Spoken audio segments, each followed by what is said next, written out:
Welcome back to the Grand Solar Minimum channel. Today is Friday, Good Friday that is, so hopefully you're having a very good Friday, indeed, especially the ones that celebrate Good Friday. But nonetheless, it is finally Friday at the end of another week, and we hope everyone has been safe. Hello, Thor! Good to see you, my friend. Long time no see. Good to see you out there. Edward, how you doing? Matthew, Melody, Roma, good to see you guys joining us on this Friday afternoon. We're trying something different, folks. Just because schedules are all messed up right now. Knife Collector, there's Henrik. Hello from Denmark. But we want to start doing the shows around 4 o'clock from now on, just to see if we can get a little bit of more of interaction from our friends across the pond as well. And so far, it looks like it's working. Henrik, I haven't seen you in a while, buddy. Good seeing you out there as well. So everyone, thank you for joining the Grand Solar Minimum channel, our Friday afternoon edition. Right now, taking a look at space weather, our solar wind speeds are coming in at 382.8 with a density of 3.1. Checking out how many sunspots we have, that would be a 0. I know you guys see a couple of bright little active regions here in the southern latitudes part of 30 degrees. Those are not sunspots. They are just active regions. That's now 5 days in a row without sunspots and 75 days in 2020. We are now at 74% of the year without sunspots. It's also good to note that our cosmic radiation levels have gone up, a 7-day change of 0.6% this week. And 10.7% cosmic radiation right now is what we are looking at in the atmosphere. Now, the all-time the space age record for that is 11.7%. So we are very, very close from that space age record.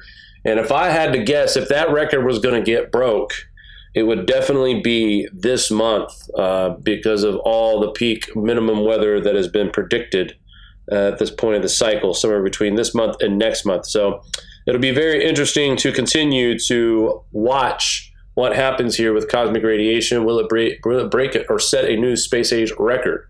Our TCI also has dropped a little bit from yesterday. It's now sitting at 3.64, down from 3.67.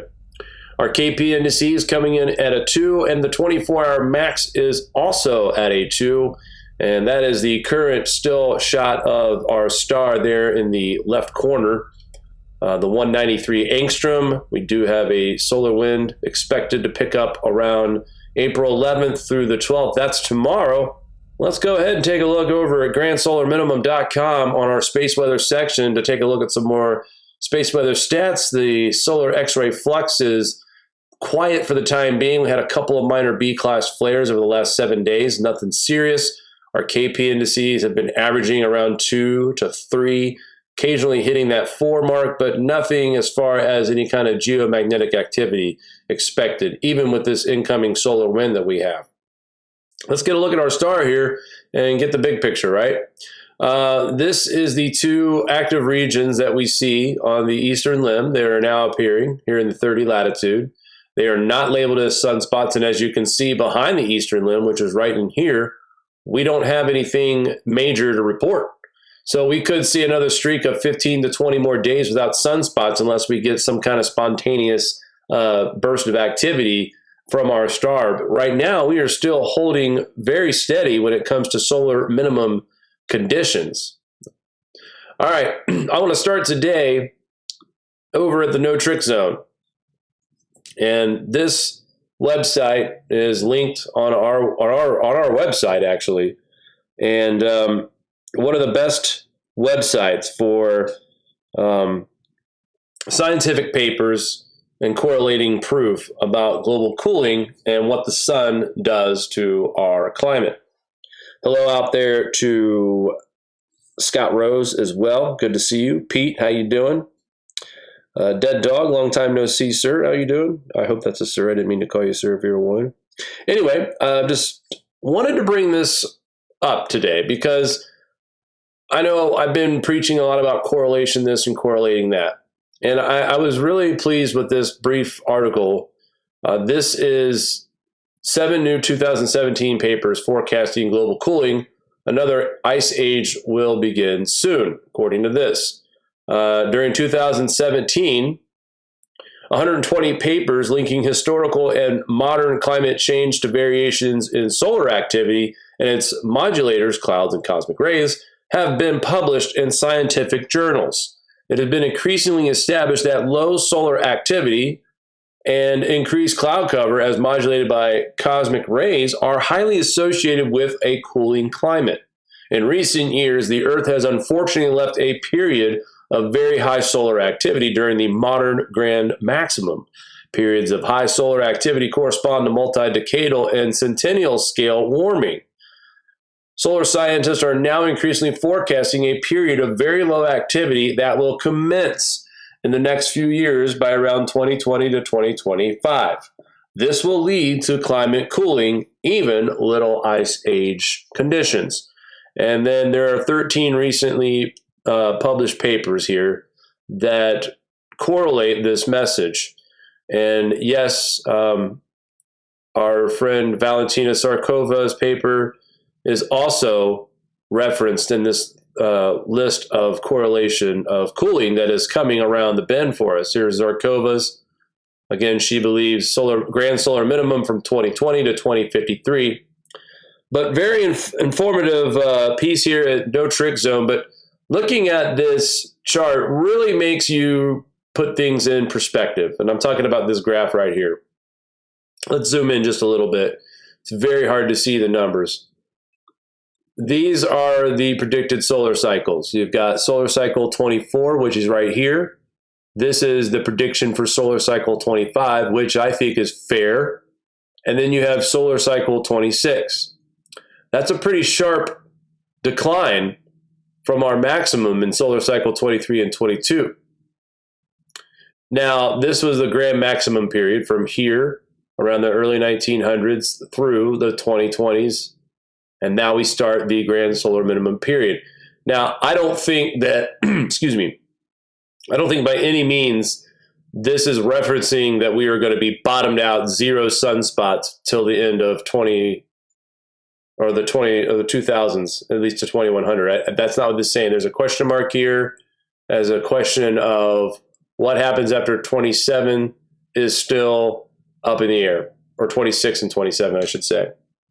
But however, the consensus agree that we are declining in solar activity, and you combine that with the lack of El Nino again this year. We're neutral. We could be looking at a La Nina at some point later this year. Factor that in with the fact that we will see, more than likely, this will be the peak part of the minimum before we start seeing things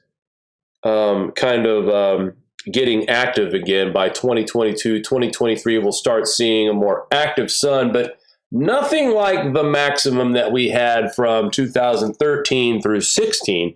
And actually, 16 was the beginning of the minimum period of our solar cycle 24. So very weak activity expected across solar cycle 25. And then things really, you think it's bad now. I mean, I can't imagine what the next decade brings our way, especially when we get past 2025. Because I do believe that we are going to be given a time where things will stabilize as far as extreme weather, but not as stable as once we knew. Look, the prediction of sunspots for solar cycle 25 has been anywhere from 67 to 115. That's the smooth sunspot count. People at NASA are on the high side of this. They're saying 115 to 130.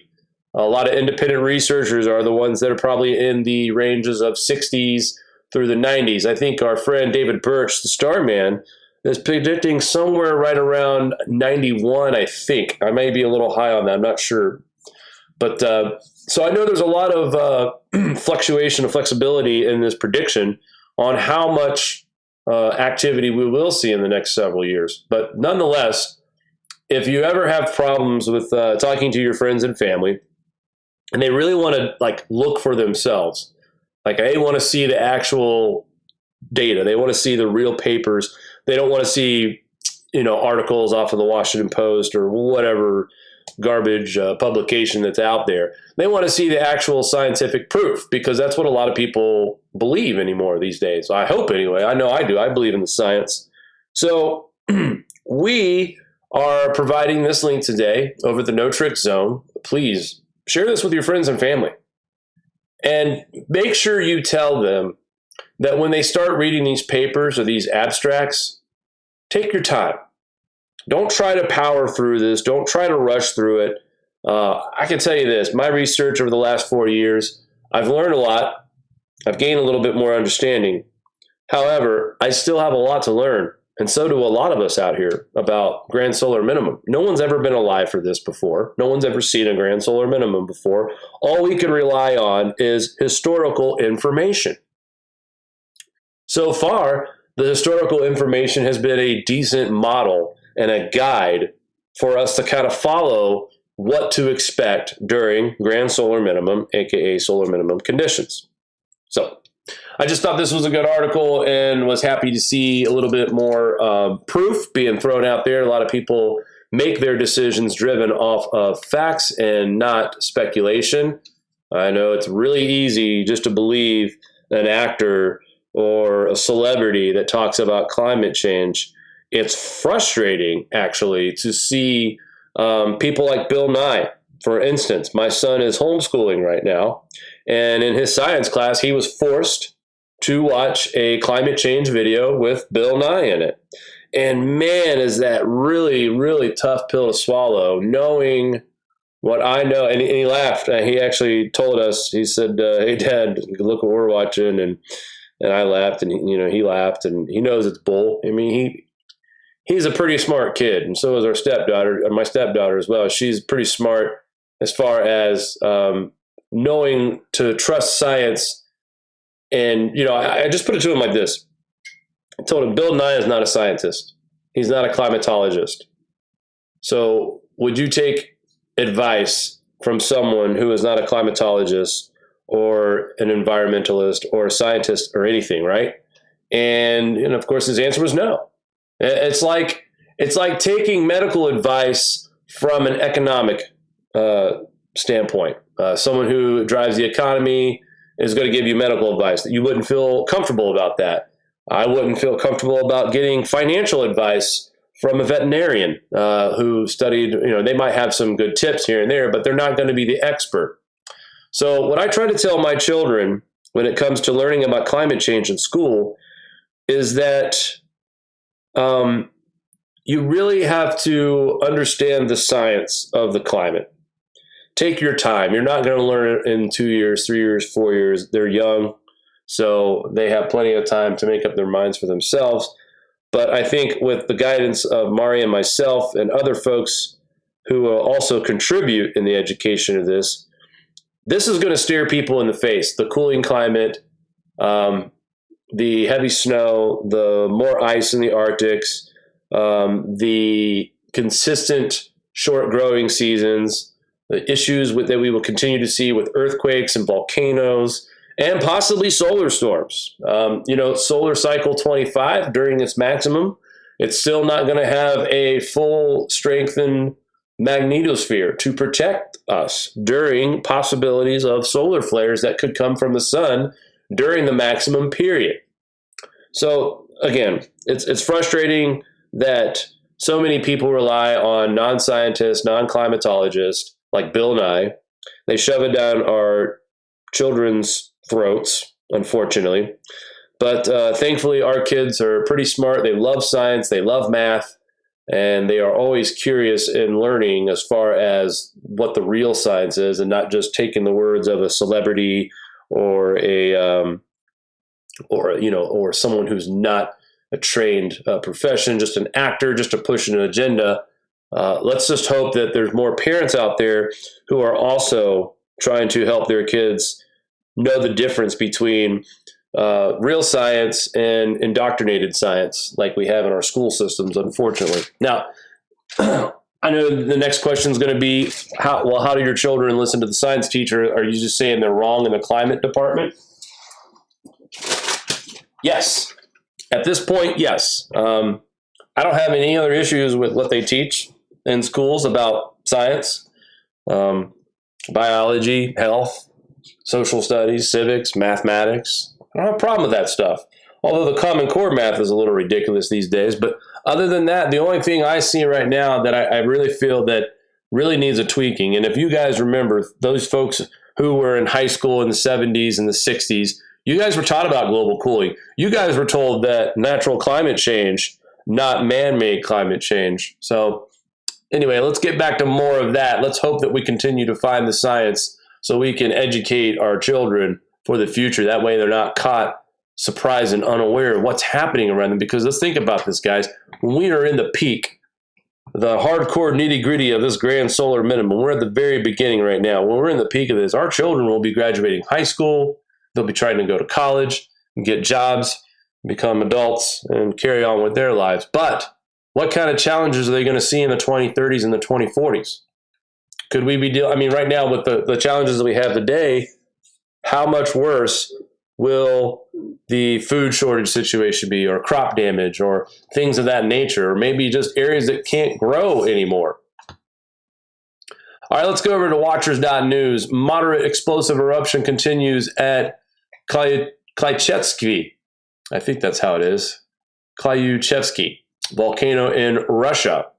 Moderate explosive in the Strombolian and sometimes Vulcanian types continues at Russian Klyachevsky volcano. Notable eruption was registered at 0005 UTC on April 9th. Volcanic ash was ejected to about 23,000 feet above sea level, drifting east to the Tokyo, VACC reported at 55 UTC. So.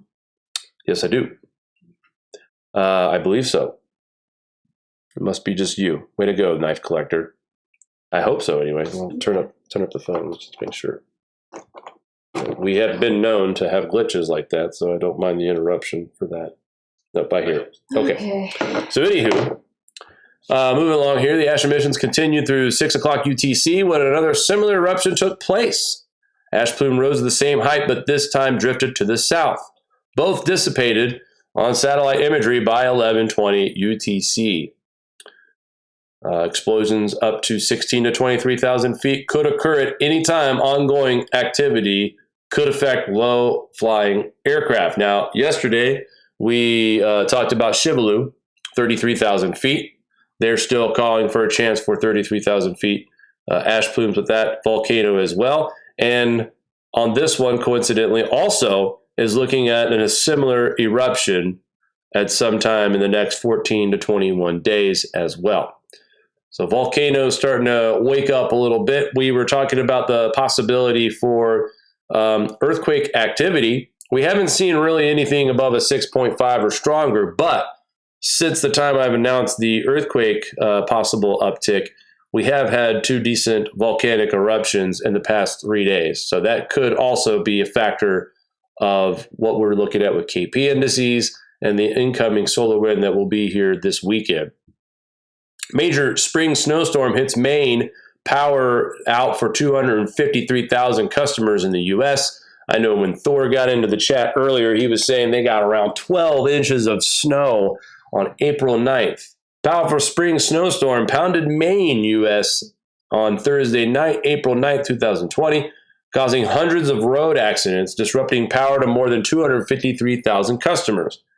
As of Friday morning, April 10th, around 240,000 remain without power. The majority of the outages in counties of Androscoggin, Franklin, Cumberland, Waldo, Kennebec, and York counties. We fully expected this, says the CBMP spokeswoman, Catherine Harnett. We've been talking to customers for 2 days about preparing for this storm. 100 CMP crews and 130 contractors will be working on Friday to restore the electricity. To abide by the guidelines for working amid coronavirus pandemic, the crew members will be maintaining social distancing. Good for them. One thing we've asked is that with the people at home, sometimes they will approach the crews and get a little too close. That's never good. Please respect the safety of all of our crews. In other words, stay in the house. They'll get your power back on ASAP. Maine also asked people to remain indoors as they fix power services, as I just said. We know you rely on us while you'll stay safe at home. We are prepared for this storm, and we ask you to prepare as well. Here's some pictures of some down power lines. The winds were heavy yesterday here where we were. Not for too long, but we had a pretty good couple gusts, and we've seen some windy, blustery conditions around as well today. Current conditions, 13 inches of snow here.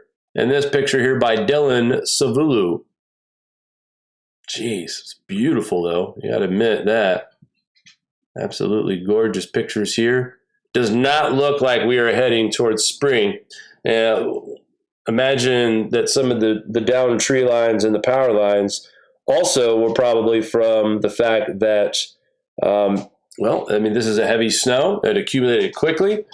Surprised this much stuck, but again, the temperatures have been kind of chilly up north, so this is not that surprising, I suppose.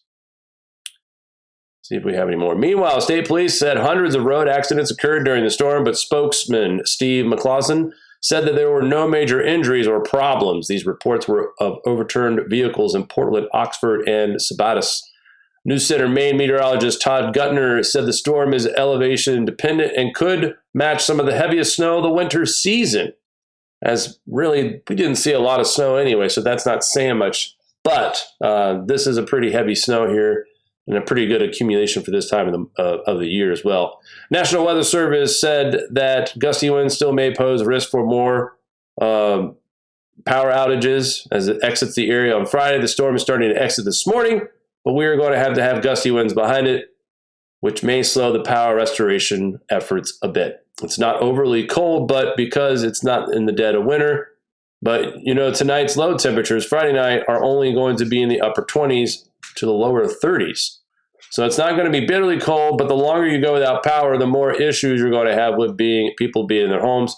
A winter storm warning is in place until 1800 UTC or local time here today, which is winding down actually, if it hasn't already. Threats for severe storms add flash flooding will push eastward across the southern plains Saturday, April 11th, before a significant outbreak of severe systems, which I'll get to that here just in a bit.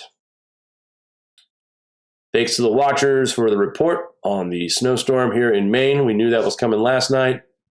And more spring snow. This brings more rain and snowfall to California. Mountain High Resort tops 31 inches of snow.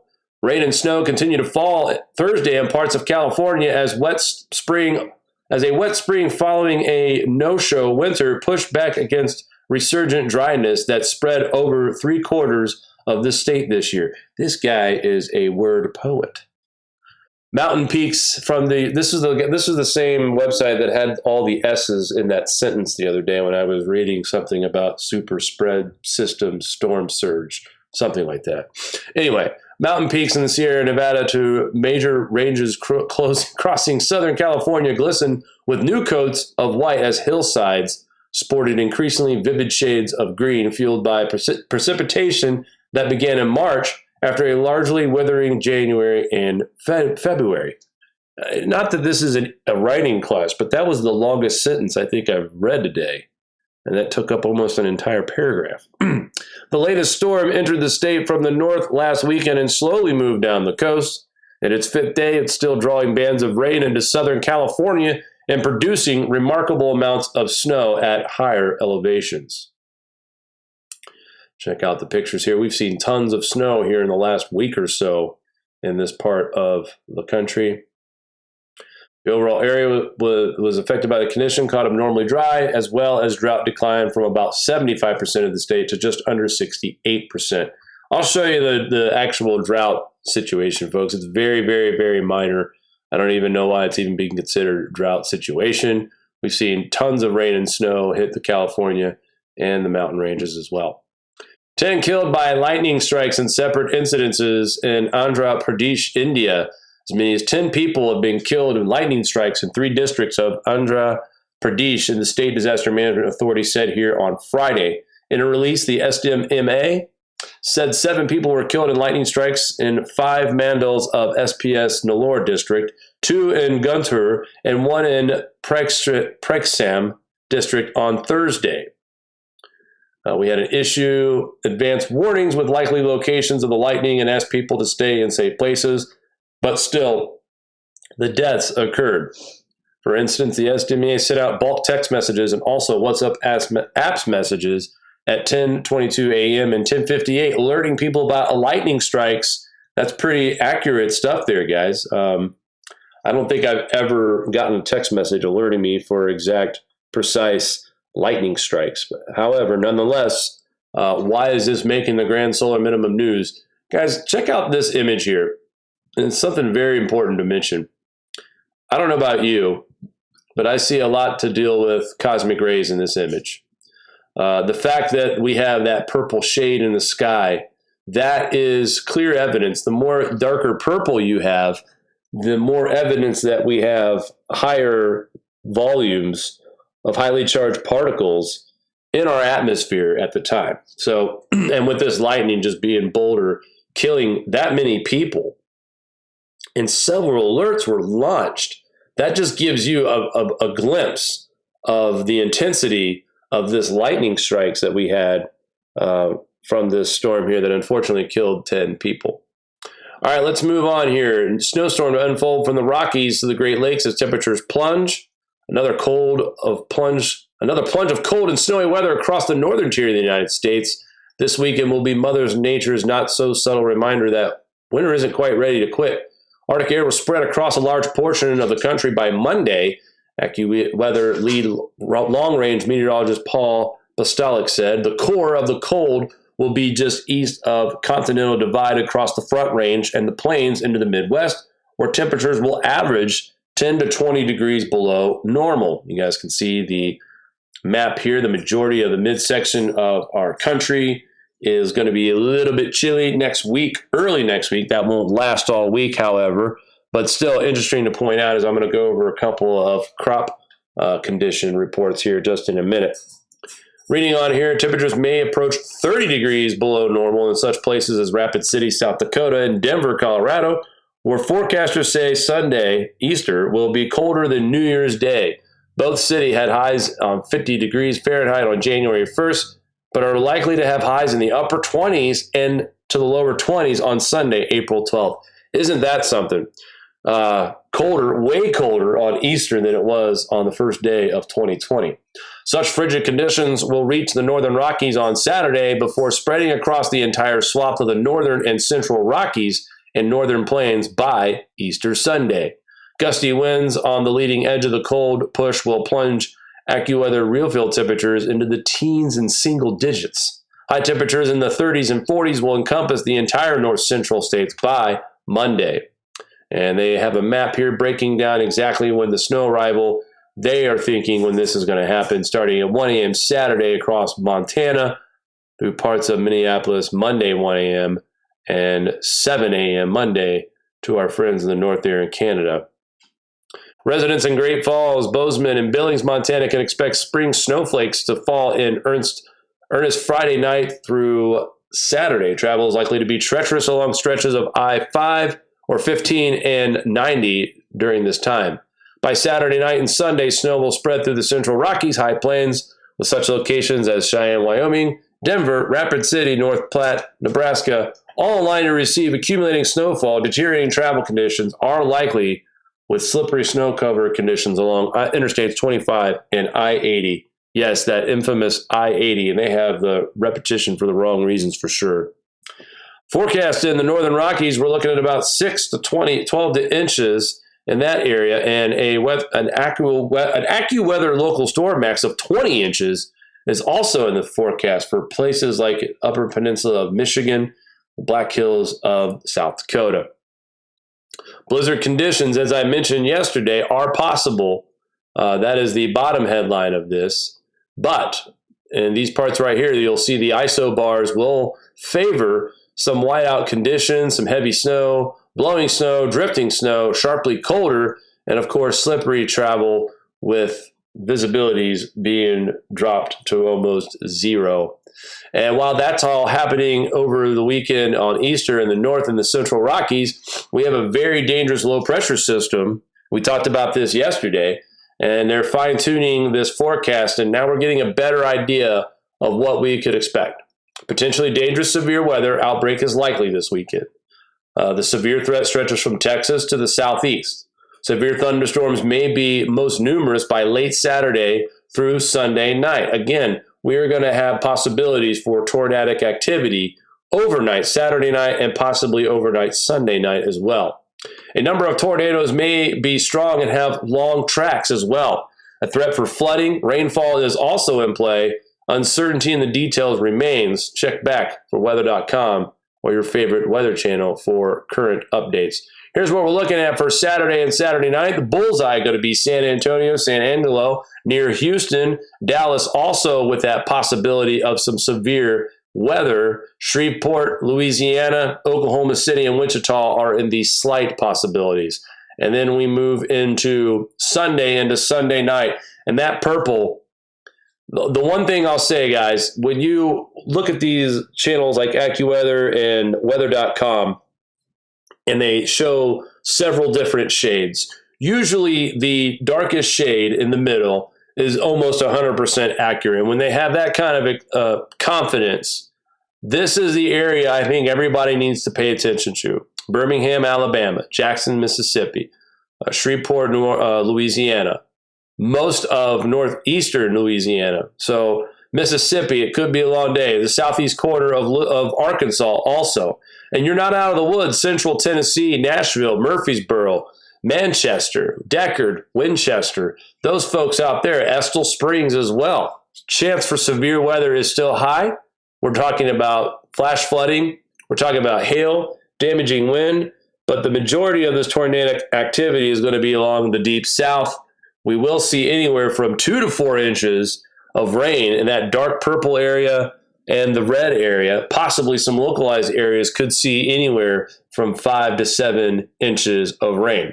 So with all this weather that we have right now, what's that mean about how it looks as far as working out in the fields? And we're finally starting to see these maps pop up for the suitable days for field work. I always follow this every year, every spring. This is probably our 4th spring now covering this. We are looking at the Midwest, generally right here with Missouri and Iowa, looking at less than 3 days of suitable field work. 3.1 days in Illinois, 2.7 in Wisconsin. And then you get over here to Indiana, they're saying about 3 days. Ohio, 1.8. We've had a lot of storms rolling through, lots of rain, lots of moisture. Temperatures haven't been consistent. The real worry, not really yet, it's only the first week of April, but the concern is that we really don't have any suitable days for field work here in Minnesota, North Dakota, and South Dakota. And when I show you GFS, it doesn't look like it's going to improve much. You folks out in Nebraska, almost 4 days. That's not bad. And then, of course, Kansas, almost 5 days. Oklahoma, 5 days almost. And Texas, almost 5 days. So the Central Plains states, you're in good shape. The Midwest, average, not great, not terrible. And then in the Southeast, well, right now, things look favorable for field work. That could change. Mississippi, if you notice here, they are under the 3 day. I'm sure this chart will change next week. This is for the date ending in April 5th. But we got to pay attention to this region right here, guys. This is the most important part of the country when it comes to farming. Not saying we don't do anything down here or up in here, but the biggest part of our farm belt comes from, I'd say, from Ohio to the Northern Plains, all the way back to Kansas, Nebraska, Oklahoma, South Dakota, Minnesota, Iowa, Missouri, Arkansas, and Louisiana. Obviously, we are going to have issues with flooding. The Delta, again, the backwater floods, we are having problems already. The temperature for the soil has not really changed that much from the last time we checked this. The same regions that we were talking about that really can't do anything about growing anything at this point is your far northern plains states, North Dakota, South Dakota, Minnesota, and northern parts of Wisconsin. Not much better as well for Nebraska. Now, you can develop the wheat in 40-degree soil temperatures, but not ideal. You still see a considerably amount of snow depth in parts of the northern plains states and the Northwest. And then we have some very early numbers here on percentages of what we're looking at. Right now, winter wheat on April 5th, 62% of 2020 winter wheat crop was reported in good to excellent condition, 2 percentage points above last year. So that's good news on the winter wheat. In fact, I remember talking to Matt Brose. He lives in Nebraska. He also had told me that the winter wheat was right on point at this point in time. So that's good news too as well. Cotton, nationwide 7% of the cotton acreage had been planted by week's end. That's also 2% ahead of last year's as well. Rice, 17% of rice has been planted so far. That's equal to previous year, 2 percentage points behind the 5-year average. Everything else has been ahead so far. And small grains, nationally, oats producers had seeded 26% of this year's acreage by April 5th, equal to the previous of last year, but 3 percentage points behind in the 5-year average. Again, this is very early. This is the first week of April, but I had to report these because it's been a while since we got to show these. And here you have your overall breakdown of cotton, sorghum, rice, and rice percent emerged. Obviously, pretty early, nothing really showing up yet, nothing really to compare numbers on. Here are your numbers on winter wheat and oats. And again, we're just really, really, really early so far. It is fair to say that it looks like the majority of the wheat thus far, the winter wheat, is in good to excellent shape. So there is some good news behind some of these numbers, but it is early. And let me show you what we're looking at for in the GFS as far as temperatures and moisture over the next several days to invade the country. Now, right now, high pressure system right in the middle of the country. It is keeping things dry, but cold in Indiana, Ohio, West Virginia. I mean, this is supposed to be the springtime. You're supposed to be out mowing your lawns this weekend. Not the case. The storm system is moving off to the Atlantic. Right behind it in the northwest, more snow for Billings. This is that next storm that we were talking about earlier, that we could see blizzard-like conditions across parts of Nebraska and Montana. And then as we get through early Monday, the snow will shift to Iowa and Wisconsin. More heavy rain for the south moving to the east coast. Look at this. Wisconsin could see a pretty good clip of snow from this system, but these winds are going to be high as well. So visibility's up here in the Great Lakes area. This is going to be problematic snowfall for you folks up this way. And look at all the rainfall we have coming. Now, dry behind that, so that's good news, but we have a cold front still moving across the central part of the United States. This is just Monday's weather now.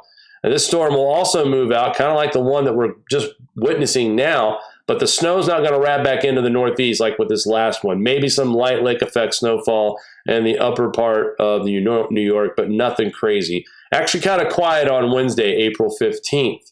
Some snow showers possible in the mountains of West Virginia. Also some light snow possible for Missouri and parts of Kansas as well. Other than that, kind of quiet. Some showers in Florida. And that develops a little bit more heavier as well as we get into into Thursday. But look at this, more snow for western New York, parts of central New York by Thursday next week. More snow hitting the capital region, Vermont, New Hampshire, and Maine. This is all light, guys. More rain across the Midwest and Central Plain states. And again, a possibility for snowfall. And central Ohio, northeast Ohio, Erie, Pennsylvania, western New York expect snow next weekend. Believe it or not. And that system moves out. So a couple of moderate, light, low pressure systems move through. High pressure is trying to dominate. It's trying to warm up. We're getting on this ridge and fridge stuff once again. And then another big cold front pushing this next low pressure system across the United States on Monday, April 20th. Lots of green on the map, folks. But also we were looking at snow in Canada and snow on the back end of this. But the temperatures right now look like they're going to hold up to stay warm enough to stay mostly rain as far as the lower 48 goes with this particular storm system. Now, things are cooling off by early next week, Tuesday, April 21st. We got some ice and snow to possibly deal with across Pittsburgh and other parts of Pennsylvania, but more rain and moisture, flooding potentially for the south. And man, this thing kind of just explodes by Tuesday. New York City might get a shot of snow that could total anywhere from 1 to 4 inches of snow. I know that's a terrible window. And might I dare say, April 21st, April 22nd, Boston, I-95 corridor. I know I've shouted you guys out before, but is it? And Joe Bastardi will be happy if this happens. He loves the snow. He'll take it any way he can. There is a good signal right now that we could see anywhere from 1, 2, to 4 inches of snow along the East Coast, Boston, Rhode Island, the mid-Atlantic states, DC, Jersey, Philly, even New York City as well. Now, this is Tuesday, April 21st. Things warm up after that, right? No, not for the Northeast. And the Northwest, the Northern Plains states. You see a mess of snow and rain mixing in across the country. Another big low-pressure system setting up across the upper Great Lakes. More rain for the South. This is April 24th.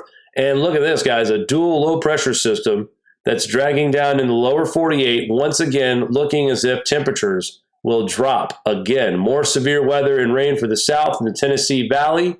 More snow and cold for the central part of the United States. And then again, the South is going to get pummeled by end of April with more heavy rain, possibly severe weather. And April 26th, as this last low pressure system moves through, once again is indicating another cold front that could signal late April snow for folks in the Great Lakes, Northern Plains, and possibly the Northeast by the end of April, heading into May, believe it or not. Let's take a look at temperatures day by day. Obviously, we're past Tuesday. So here we are, current Friday. That colder air is now pushing further south, keeping temperatures mild in the south, 50s and 60s. If you live in Miami, that's the hot spot. And then tomorrow's daytime temps, highs, well, guys, not much better. Lows in the 20s and 30s. We start to heat up a little bit across Texas, Oklahoma, and Kansas, but another cold front coming through over Sunday. And we're going to see that ridge and fridge once again, ridging up on Monday, April 13th. And behind that, another sharp cold front that will bring temperatures back down into the mid 40s and upper 30s for most folks in the northern part of the United States. Ohio looking at temperatures overnight lows in the freezing degrees, 32 and below. 35 degrees for a high in Toledo, Ohio on April 15th. Okay. 40 degrees for a high in Dayton, Ohio, in that vicinity. 36 in parts of South Dakota. Matt, you're looking around 45 degrees for a high temperature on Wednesday. And temperatures still continue to stay cold overnight in the 20s and 30s. Again, another warm front tries to build up from the south, but that cold air pushes even further south and keeps things relatively cool. By next Friday, April 17th, we'll try to see another ridge and fridge as the south trying to warm up the east. Not going to happen. We get a little bit of mild weather here, some good farming weather here on the 19th, the 20th, and the 21st. But look out, April 20th, actually, we see another cold front moving across the United States. Look at the sharpness in this cold front. I mean, you're talking 70s and 80s and then 60s and then 40s and 30s on the northern part of this. Overnight lows will be sneaking into the 30s and 20s for a good part of the country on Tuesday, April 21st. Dayton, Ohio, Cincinnati, 31 degrees.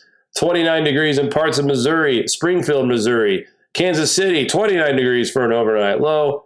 And then moving through the next week of April, I mean, warm and mild in the south. Another ridge and fridge by April 24th. And then, yep, you guessed it, another cold front trying to intrude once again. Right now, it's looking in the northern plain states, the upper Great Lakes, and possibility of the Northeast before we return to any kind of warmth. And what concerns me, and this is just the daytime lows here on the 26th, but see if I can find a high temperature. Look how far south this cold front is going for April 25th. These are daytime highs. Parts of Texas, 57 degrees. Your hot spots are going to be in Florida, in southeast Georgia, and South Carolina. Ideal weather here for spring weather lovers out here. Actually, this is more like summer down here. We're going to be in the 90s in parts of Orlando, Tampa Bay, and Miami. But just crazy to see that this cold front expanding as far south as it is. Overnight lows in parts of Louisiana will be 39 degrees. Even as far as close to the Gulf, 56 degree low temperature in Mississippi. That's pretty chilly for this time of year, especially that close to the Gulf, where we're supposed to be dealing with more humid and warmer air coming in from the Gulf. As it is that time of the year, folks, spring has sprung. We have seen lots and lots of moisture across the south, snow across the northern plains, Midwest, and across the central plains states. And right now, winter is hanging on. It's on life support. It's not letting go just quite yet. But I do believe May could bring us a little less snow. I hope, for the love of God, but we'll see. Mari, would you like to say hello to everybody in the chat before we sign off for today? I can do that, Jake. We got loads of people in the chat. We got Scott, Knife Collector, Thor, Edith. I'd like to thank Dorothy. She did one of those cute little super stickers. So thank you, Dorothy. Awesome. It's a #1 fan. So that was really cute. Gert says that the cold is coming again Monday in the Netherlands. So you haven't covered the Europe weather. We might have to do that now. We have more time. Eventually I'll get back to doing that as well. Did our friends and family over the pond like our little separate UK reports? I don't remember. I think so. It was mixed on that. We were getting half and half. But again, there's been a little bit more news to cover here and locally here in the U.S. So eventually I will get back to doing European weather as well. And then we were talking about the WHO and how they were discussing knocking on people's doors and taking people's temperatures. Yeah, not going to happen. All that BS. And I mean, it can happen, but he said there's only one true WHO, and then he had the guitar and the Pete music Townsend. going after that.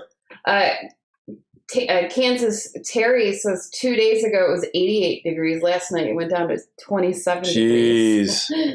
We could feel the cold front moving in here. Yeah. It just the winds picked up and the temps just dropped. Was that yesterday? Yep. The day before? Everything's yesterday afternoon. And then Kansas Terry also said, "This is my opportunity to guide my kids through troubled times. They will be more capable because of it.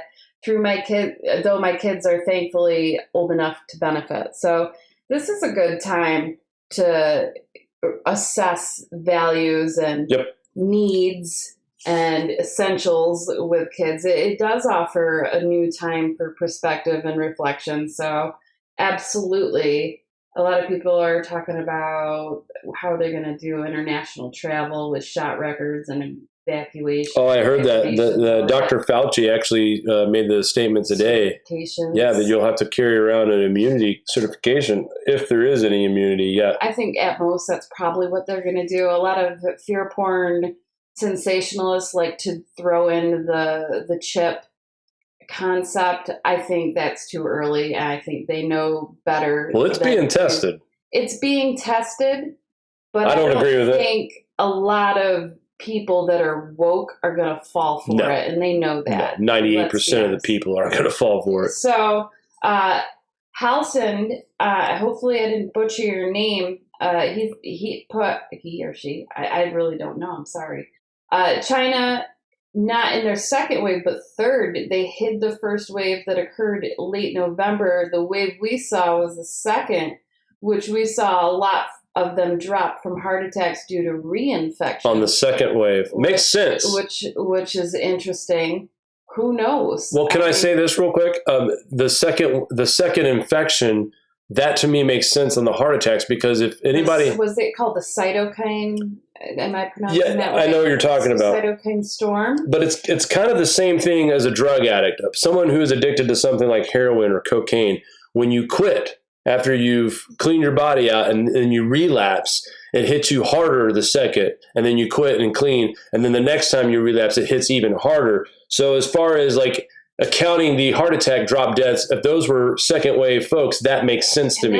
That I'm watching pretty close, because I'm interested to see how strong this immunity is that people actually form from getting it. How immune actually are they? How many secondary infections are we going to see, and what is the rate of that? It's going to be interesting. We're in New York, and all I can say is it's been emotional. It's troubling to watch unfold. It's troubling to see the mixed opinions on media. It's hard to swallow the different angles, because it's seriously, it's mass hysteria and confusion. No one is getting it right or wrong, there's a lot of speculation than fact. And if you actually look at the facts are pretty daunting when it comes to the actual numbers. I posted recently on my Facebook feed earlier today the R0 value of this. The official number now is 5.7, and I believe before they started it at a 2. They were like, oh, it's just an R0. From the earlier going, it was, yeah. This is historic. So don't downplay it. And we had a good old rant about that. We'll probably have another one. I don't know. Probably over the weekend. Yeah, we'll talk some more about that on the other channel, at WTF our sister channel. It's where we kind of hold, future talks with politics and current events, but especially the COVID-19 situation. That's where we're going to handle most of our thoughts and ideas at. But it's not a fun time, but it's something. I think it's unfortunate we can't really look towards the future and make any plans. We just have to take this day by day and do what we can each day to make tomorrow a better day. So, that's why I was talking to our GSM community about the seeds and the lack of ability with some of these stores saying that seeds are non-essential and having them blocked off in several different areas throughout the United States. And I'm game for this, and I don't know exactly how I'd organize it, but I think it would be sort of fun and interesting to have a GSM community seed exchange. Maybe we can figure out a way to do that. If someone has lots of seeds or you want to do a seed swap, there is some risk involved because you'd have to give out your private information for mailing purposes. But or you can all get P.O. boxes. How about that? I don't know. We'll see. It's an interesting concept. So that's all I have, Jake. Well, thank you again, Mari, for keeping everybody chill in the chat like you always do, and great conversations to be had as always. I'm glad to see Thor. Yeah, good to see Thor out there today. I hope his family is doing well. I know he was having some hard times, so absolutely. And he said he's going to email us, so I'll get back to him, and I got to get back to Edward as well. Awesome. And I see a lot of paid members that are lit up in green with their little names that are in green. If you're wondering, if you're in the chat and you're seeing some of these people with wrenches, some of them have their names colored. But people that have green names, they have paid YouTube to become a membership. Well, it's not green. It's green and yellow now. It depends on how long they've been a member. Right. The longer members are yellow. So if you guys want to choose to become members on our YouTube or our Patreon, that will give you access also to the call-in show. Not sure about call-in show tonight. However, we could do one over the weekend as well. We'll see what happens. But we want to thank everybody for tuning into the Grand Solar Minimum channel for your GSM news. Until later, folks, we will talk soon, and make sure you stay safe, guys. Take care. Do you like this show? Give us a thumbs up. Want to support us more? Share to your favorite social media platform. Buy a t-shirt or become a Patreon. All links are in the description below.